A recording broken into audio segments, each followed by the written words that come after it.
नमस्कार, पेश आज का न्यूज पॉइंट में विज्ञान प्रकाश। रात 10 बजे इस कार्यक्रम के माध्यम से मुझे ये बात आपको बताने की आवश्यकता नहीं है। अब आप खबरों के जरिए लगातार देख रहे हैं कि सुप्रीम कोर्ट ने एक मेरे हिसाब से बहुत ऐतिहासिक जजमेंट दिया है देश की सर्वोच्च अदालत ने। एडीआर के कुछ आंकड़ों से, उसके बाद जगदीप चोकर साहब भी हमारे साथ मौजूद हैं, उनसे हम बातचीत करेंगे। कुछ आंकड़ों के जरिए मैं इस प्रोग्राम को शुरू करना चाहूंगा। ये आपको मूलतः ये बताने के लिए, समझाने के लिए कि देश में जो पॉलिटिकल क्लास है, जब सुप्रीम कोर्ट ये कहता है कि कन्विक्ट होने के बाद जो है आपकी सदस्यता रद्द की जाएगी, तो देश की सर्वोच्च अदालत ये क्यों कह रही है, ये स्थिति क्यों इवॉल्व हुई, क्यों बनी, उसके कुछ आंकड़े एडीआर के मैं आपके सामने पहले रखना चाहूंगा। उसके बाद इस डिस्कशन को हम आगे ले जाएंगे।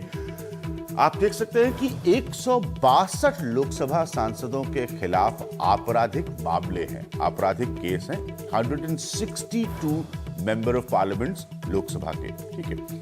14% लोकसभा सांसदों के खिलाफ गंभीर आपराधिक मामले में। थोड़ा सा डिस्टिंक्शन है, इस फर्क को समझने की कोशिश कीजिएगा कि सिर्फ आपराधिक मामले हैं और गंभीर आपराधिक मामले हैं 14% मौजूदा लोकसभा सांसदों के खिलाफ, एमपीज के खिलाफ। देश भर के 4032 विधायकों में से 1258 पर आपराधिक मामले हैं। ये पूरे जो विधायकों की संख्या है उनको आप बता रहे हैं। देश भर में 15% विधायकों के खिलाफ क्रिमिनल केसेस हैं, तो ये आप इससे एक प्रतिशत का अनुमान लगा सकते हैं। झारखंड में 74 में से 55 विधायक जो हैं वो दागी हैं, तो जरा झारखंड का आंकड़ा गौर से देखिएगा।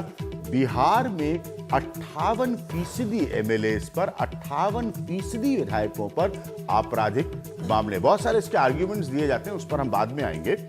उत्तर प्रदेश में 47%, 47% विधायकों पर आपराधिक केसेस हैं। ये यूपी की स्टोरी है, ये उत्तर प्रदेश की स्टोरी है।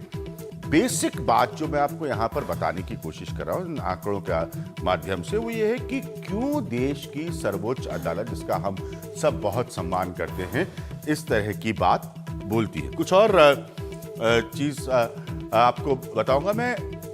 दलों के हिसाब से, पॉलिटिकल पार्टीज के हिसाब से हर दल की तस्वीर क्या है।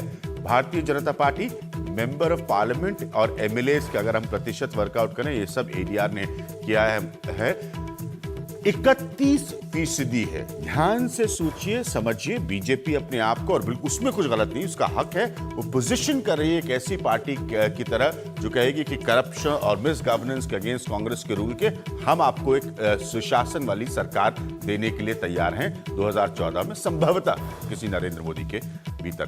उसमें 31% है। कांग्रेस आंकड़ा, आकृति अगर वापस आप ला सकती है कांग्रेस के आंकड़े को। हाँ, बीजेपी मैंने आपको बताया 31% है, कांग्रेस 21% है। मौजूदा कोएलिशन जो इस मुल्क को 10 साल तक चला चुका होगा, 2014 में अगर समय पर चुनाव होते हैं तो 21% है इस मौजूदा कोएलिशन की प्रिंसिपल पार्टी की कहानी, यानी कि कांग्रेस। समाजवादी पार्टी, आपको यूपी और बिहार की तस्वीर मैंने पहले दिखाई थी। समाजवादी पार्टी 48%, 48% एमपी और एमएलए जो हैं उसके समाजवादी पार्टी के दागी हैं। जेएमएम में 82% है यह संख्या। अगर आप कहेंगे कि एक क्षेत्रीय दल है, लेकिन 82% एक झारखंड मुक्ति मोर्चा नाम की पॉलिटिकल पार्टी का ये प्रतिशत है दागियों का। आरजेडी 64% है, 64% एमपी एमएलए दागी होने का प्रतिशत है। तो ये पॉलिटिकल पार्टीज की तस्वीर मैं आपको बता रहा था। अब मैं आपको जल्दी से बताना चाहूंगा, और आकृति अगर आप हमको सुप्रीम कोर्ट के जजमेंट के मेन पॉइंट्स यहां पर दे सकती, ताकि मैं एक बार आपको जल्दी से दोहरा दूं अपने पैनल के पास आगे बढ़ने से पहले कि सुप्रीम कोर्ट आखिर क्या कह रहा है और ये क्यों इतने ज्यादा ये बात अहम है। सुप्रीम कोर्ट बहुत स्पष्टता से ये बात कह रहा है कि 2 साल या ज्यादा की सजा पर सदस्यता रद्द कर दी जाएगी, सदस्यता खत्म कर दी जाएगी। सभी सांसदों और विधायकों पर लागू होता है ये फैसला, ये सब पर अप्लाई होता है। फैसले के खिलाफ अपील भी नहीं बचा पाएगी कुर्सी। ये बहुत इंपॉर्टेंट पॉइंट है। क्यों इंपॉर्टेंट है हम उसको डिटेल करके आपको बाद में बताएंगे। जिन्होंने अपील की है उन पर नहीं लागू होगा फैसला। इसमें जो समय सीमा है इसके ग्रे एरिया को भी हम समझने की कोशिश करेंगे। आज के बाद सजा के खिलाफ अपील जो है वो भी बेकार होगी, इसलिए अपील का पॉइंट बार बार आ रहा है। सुप्रीम कोर्ट का फैसला आज से लागू होता है, तो ये बहुत इंपॉर्टेंट है। मैं आपको अपने आज के न्यूज पॉइंट के खास पैनल से मिलाता हूं। मेरे साथ एनके सिंह साहब मौजूद हैं, जो पहले सीबीआई में रह चुके हैं, एक बहुत वरिष्ठ अधिकारी रहे हैं। एनके सिंह एक सीनियर जर्नलिस्ट हैं, वो मेरे साथ मौजूद हैं। संजय झा मौजूद हैं, जो कि नए नए कांग्रेस के प्रवक्ता बन गए हैं। संजय झा कांग्रेस के एक स्पोक्स पर्सन है। अब भारतीय जनता पार्टी से प्रकाश जावड़ेकर, उनके बहुत सीनियर लीडर और सीनियर स्पोक्स पर्सन, वो हमारे साथ मौजूद हैं। केटीएस तुलसी साहब मौजूद हैं, एक जाने माने लॉयर हैं। और मेरे साथ, जैसे मैंने आपको पहले बताया, जगदीप चोकर जी मौजूद हैं, जिनके एडीआर के आंकड़े मैं आपको सुना रहा था। आंकड़ों को बताने का सीधा और सरल मतलब यह था कि आप पृष्ठभूमि समझें जिसमें सुप्रीम कोर्ट ने यह ऐतिहासिक फैसले लिया। इनके मैं आपसे शुरू करूंगा, आप दोनों लोगों से। इंपॉर्टेंट क्या, उसके बाद केटीएस तुलसी साहब के पास आऊंगा। ये ऐसी सिचुएशन इवॉल्व की आपके हिसाब से कि सुप्रीम कोर्ट को साफ साफ कहना पड़ा कि इन परिस्थितियों में आपकी कुर्सी जाएगी। अपील का जो रास्ता अख्तियार करके आप अपना बचाव कर रहे थे वो अब संभव नहीं होगा।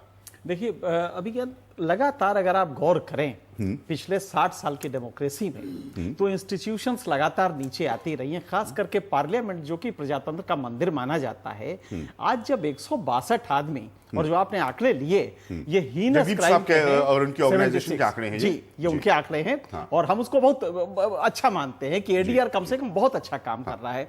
इसमें 76 एमपीज ऐसे हैं जो हीनस क्राइम में है, जिसमें कि रेप वगैरह वगैरह तमाम चीजें हैं। क्या ये पार्लियामेंट, आप जरा सा गौर कीजिए आप कि आज 30% है, ये 4 इलेक्शन और रुक जाइए, ये 50% हो जाएगा। हमारी प्रजातंत्र 50% पे चलती है, बहुमत पे चलती है। क्या देश में बहुमत ये लोग बनाएंगे?